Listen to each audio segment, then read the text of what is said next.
Hello everyone, welcome back to our YouTube channel Epify. So today in this video I'm gonna show you how to add music on Instagram from a PC. Without further delay, let's jump into our video. First, open a web browser and go to instagram.com. Log into your Instagram account. As you can see, I have already logged in my Instagram account. So you can see many options on the left. When you click on create option, you'll get the option to post a video or a photo. But you can't see any features to add story. For that, you need Android based Instagram, and to get Android based Instagram you need to download extension that is available on Chrome Web Store, which is called Insist. I've already downloaded it, so when I tap on the extension icon, it will directly convert our web based Instagram into the Android based Instagram, as you can see here. Now tap on add story plus icon and select video or photo. So here on right side you can see many options to add music, tag people, post later. This is your original audio and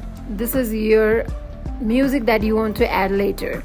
So here is the list of audio that you want to add, and this is the custom mp3 which you can add from your computer device. So in this way you can add music on story from PC. So that is it for today. If you guys like this video, do not forget to like, comment and subscribe our channel. Thank you for watching.